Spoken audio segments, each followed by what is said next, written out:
Alright, the iPhone 15 Plus is here and I believe that it is the most exciting and value iPhone of the year, and I have three reasons to believe that. Number one, the Pro models are super expensive. Now this right here, it's not exactly cheap, but it's still more reasonably priced than the Pro models. Two, it has got some interesting upgrades. On the front now we have the dynamic island, there's Type-C USB charging port and a new camera system as well. Three, and let's just be honest, for most users, this is enough. Now I'm sure you would still have a lot of questions in your mind and I'll try and answer them during this review. So before we move ahead, subscribe to Fiiber by India today. Also press that bell icon so that you don't miss out on any notifications from our side. So I want to start by talking about something which I believe is the most significant improvement on the iPhone 15 Plus when I compare it to the iPhone 14 Plus, and that's in terms of the performance. Now this one right here has been equipped with an A16 Bionic chip, which was also available on last year's Pro models, and I think it has resulted in some significant performance gains on the iPhone 15 Plus. Now I know a lot of people would have ideally wanted Apple to use the A17 Bionic Pro chip on this phone, but I think even the A16 is more than enough for most users. First, let's have a look at the benchmarks. Now on the Antutu, it scored almost 1.3 million, which is better than most flagship Android phones like OnePlus 11 and the Samsung Galaxy S23 Plus. Even on Geekbench 6,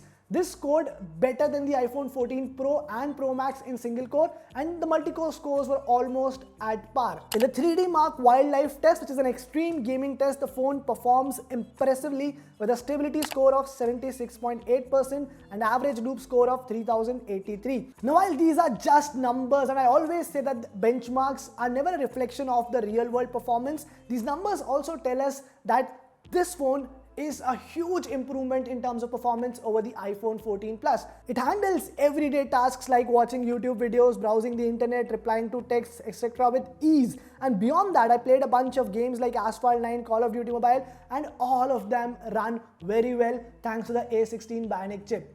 The downside, however, is the 60Hz refresh rate, which somehow feels like stopping this phone from reaching its full potential. The other thing is that the phone can get warm at times, especially while using the camera app or when I was running the benchmarks, but apart from that, it ran quite well. The thermals are intact. So for performance, I'll give this a solid 9 out of 10. The other significant upgrade on this phone is the camera. Now it has got a new 48 megapixel main shooter along with a 12 megapixel ultra wide angle camera, and the front has another 12 megapixel selfie shooter. Now what Apple has done is that it's saying that you can actually click 2x shots using the same main sensor. Even though it's not optical zoom as Apple talked about it, it's still digital zoom, but it works really well. I'll talk about it later in the review. Also, there's an option to click pictures in 24 megapixels, so high-res images are here. The front and rear both record 4K videos in 60 FPS while you're still getting the cinematic mode video recording option as well. Now I shot a bunch of videos using this phone and I can totally understand why it's the first choice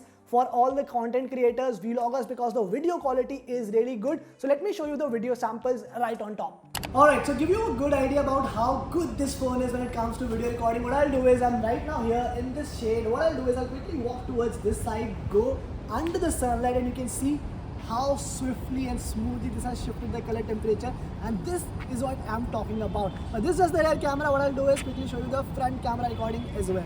So on the front also we have the 4K 60 FPS video recording support, and I really like the quality of the front camera. Also again, the audio is coming from the microphone, so this will give you a better idea about that as well. Also there's a cinematic mode, so let's go and check that out. Just to give you an idea about the bokeh shift in the cinematic video, what I'm going to do is I have this little cup over here. I'll place it right in front of my face and you can see the focus very swiftly moving, and again it's back on my face. Let's try it again with this one, and you can see the focus is moving very swiftly, even though I feel that this whole cinematic mode is still gives you sort of an artificial effect. Now coming to the still photography, the main camera is truly the star of the show and it takes some excellent images. It performs exceptionally well in various light conditions, producing detailed and accurate photos with natural colors. The facial tones stay true to nature and the HDR effect is also well maintained, unlike some Android phones that try to overexpose shadows to make the scene look brighter.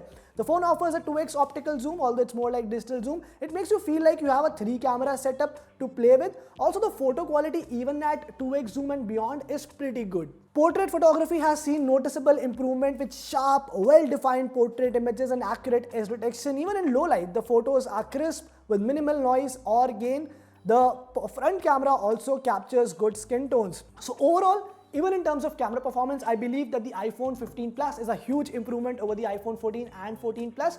Also, when I think of it, there are not too many real competitions or threats for this phone out there in the market. Probably the Samsung Galaxy S23 Plus is the only direct rival this phone has, at least for the next few days. Still, the Pixel 8 and 8 Pro launch, because those two are expected to be great shooters, and that's when I think this phone will face some heat. Now, while the core design remains the same, there are some noticeable changes here as well. On the front, we have the dynamic island, and the traditional lightning port has been replaced with the Type-C port. I'll talk about their functionality later in the review. On the back, the iPhone 15 Plus now features a matte finish instead of the glossy one on the iPhone 14 series, and it really gives you a good in-hand feel. The sides of the phone have been slightly curved, making it more comfortable to hold than the iPhone 14 Plus. However, it's still a bit slippery, so I would advise you to use a case on the phone. The phone weighs 201 grams, but it doesn't feel that heavy in your hand. The weight distribution is well balanced as always. It's also IP68 rated, and the new colors are quite appealing, even though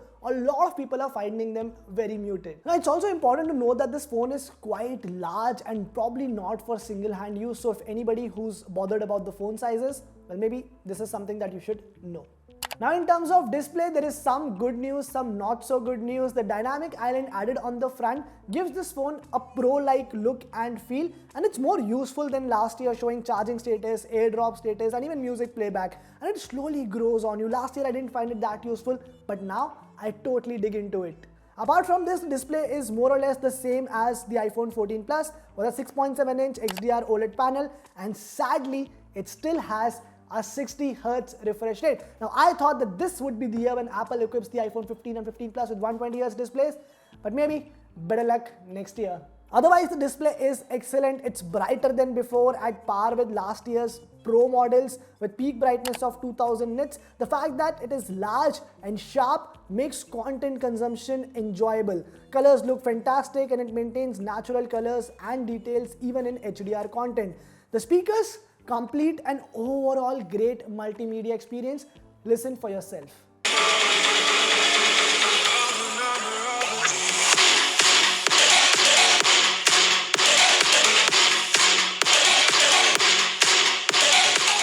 It has almost amassed कितना 508 crore India में. तो बाहुबली 2 हिंदी का record टूट चुका है. गदर 2 को approach कर रहे हैं. पठान को भी होपफुली ब्रेक कर देंगे. जवान will be the biggest. So as you can hear, the speakers are quite rich and the stereo effect is very, very prominent. If anyone had any doubt about the battery backup on this phone, well, let me tell you, it's very solid. I mean, battery just doesn't drain. I used this to watch a YouTube video for about 2 hours at almost full brightness. It only consumed about 6 to 7% of battery, while 1 hour of gaming only took about 8% of battery. And on normal usage, mid usage, which will involve like a lot of emailing, texting, watching videos, clicking pictures, I think this would easily last for 30 to 32 hours. The only problem is the slow charging. Now, Apple might have equipped the phone with a Type-C port. This still charges at about 20 to 22 watt. So which means from 0 to 100%, it takes about more than 2 hours. And even to go from 0 to 40%, it took me about half an hour. So Apple, if you are listening, please bring fast charging to iPhones now. In conclusion, the iPhone 15 Plus is an excellent smartphone. It offers a lot of pro-like features.